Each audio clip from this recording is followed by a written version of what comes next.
Coaches, we all want fly balls to look easy, but are we teaching it the right way? Here's how to teach fly ball catches the right way. Coaches, first, let's talk backpedaling. Backpedaling is a disaster. If you see your players backpedaling, there's a couple things that can go wrong. One, they can't read the ball correctly. Two, there's a good chance that they're gonna fall down. And three, they're not gonna be able to adjust and move their body like an athlete. Try to encourage your players to catch the ball sideways. What I mean is 1 foot behind the other. So now, if that ball's going back, I can adjust backwards. If it's coming in, I can move in on it. Same thing to my left or to my glove side. If I'm catching the ball sideways, I'm gonna be much more athletic coming in on the ball or having to go back.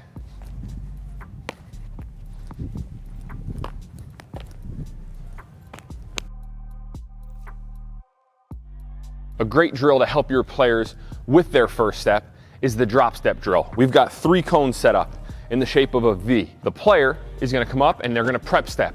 As soon as they land, the coach is either gonna toss it to their backhand side or to their forehand side, and they have to take a good aggressive first step back on the ball, and again, encourage them to catch the ball to their side, not backpedaling directly over their head.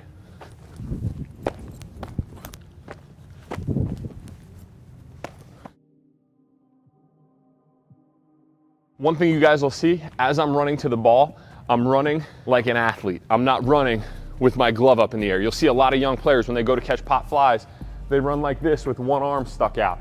So make sure you teach them, run like an athlete and then reach for the ball. How often do you see your players doing this? They're using 2 hands, but they're popping the ball right out. It's going in their glove and they're popping it. Or you see this, palm to the sky. They're afraid of the ball, so the ball's going up, and instead of them going up, they let the ball plop right down in the glove. Let's talk about the proper glove positioning. We're gonna take our fingers and put them towards the sky, because that way, anything up in the air or above my waist, this is the position we wanna be in. So we're gonna teach the players how to use their glove properly when the ball's between their shoulders. So right now, Coach Steve's gonna toss balls, and all I'm gonna do is use my glove, and I'm gonna cover with my hands. I'm gonna go thumb to thumb and pinky to pinky on balls right at me. It's gonna look just like this. I'm catching the ball. I'm starting with my fingers up, so I'm ready to go. And I'm catching the ball. Balls are between my shoulders and underneath my head, so when I'm moving around, I'm covering the ball, and I'm going thumb to thumb, pinky to pinky. This time, we're gonna move the players side to side with their glove. Like I just said, we're using 2 hands when the ball's between our shoulders. When it's outside our shoulders, we're now using 1 hand. So Coach Steve's gonna hit some balls at me. I'm either gonna go forehands or backhands, but I'm gonna be in a good position. My glove's gonna be up, and I'm moving and catching these balls one-handed.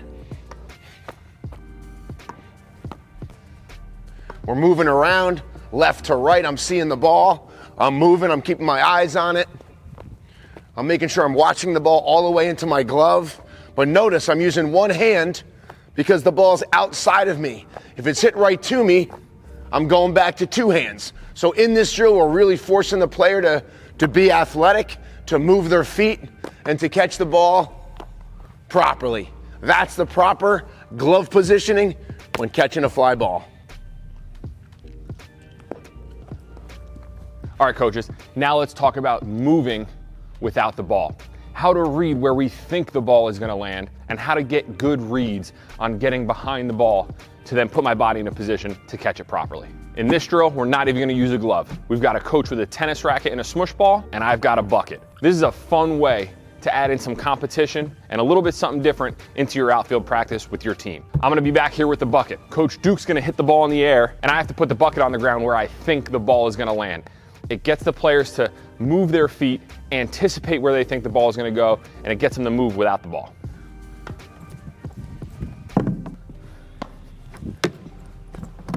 So again, coaches, this is a fun and creative way to get your players' feet moving when that ball's in the air. We've all been there, where we see our 2 position players look at each other, not sure whose ball it is. We're not sure when to be aggressive enough to go get it. So grab a bucket, a tennis racket, and some squish balls, and get them moving their feet. I got it, I got it, I got it. I got it, I got it, I got it. I thought you said you had it. Coaches, let's talk communication. We have to teach our players how to communicate on fly balls, or you're gonna see a lot of fly balls hitting the ground. You're gonna see a lot of players staring at each other. They're not gonna know what to do. So we say, I got it, I got it, I got it, 3 times loud when we want the ball, and then that person catches it, and the other person backs them up. So fly ball communication is very important. I got it, I got it, I got it. We always tell our players, we'd rather you be overly aggressive than not aggressive at all. What do I mean by that? When the ball goes up in the air, if I think I can catch it, I want our players to scream it. I got it, I got it, I got it, and go get it. Lay out for the ball. Go catch that ball. Too often, guys aren't sure, so instead, nobody calls it, and the ball hits the ground. Well, it wasn't mine, it was his. It wasn't mine, it was his. Well, instead, make sure, I got it, I got it, I got it. We're teaching them how to be aggressive and go get that baseball. Now at the higher levels, what you want to do is, you'll actually give a hand visual. Your hands might go like this. That means get out of the way, I got it. I got it. And a lot of times that will be what the infielder does to let the outfielder know that it's mine. Get out of there. I got it. I got it. So you're going to communicate it verbally, but you're also going to give a hand sign to let them know that you got that ball. Coaches, and finally, let's add some confidence to our younger players. There is nothing wrong with teaching them the basics, using a squish ball, a tennis ball, or even a wiffle ball. Grab some props, teach them how to catch the ball properly, and do it in a safe and controlled environment, and watch their confidence go through the roof once they actually have to catch real baseballs during the game. A great way to practice. Don't even use a glove. Have them work barehanded. You're gonna take their throwing hand and put it right behind their back. So now they're forced to catch the ball with one hand out in front of their face. Coach Duke has some smush balls here. He's gonna toss them to me, and I'm just gonna try to catch it with my fingers to the sky. It's going to give the players the confidence that they can use their hand right in front of their face. We then like to add in what we call the windshield wiper drill, because a lot of times when that ball gets thrown to their arm side, they like to do this, and they turn their hand over right away. They get nervous, they shy away, and they do one of these. So teach the players that their arm should look like a windshield wiper across their face.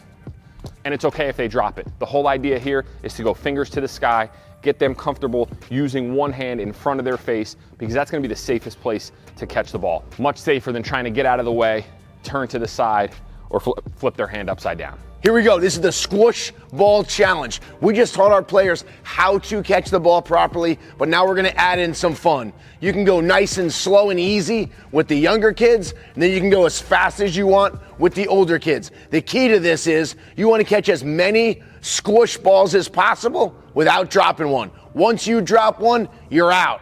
So let's see how many points each player can get. It looks just like this.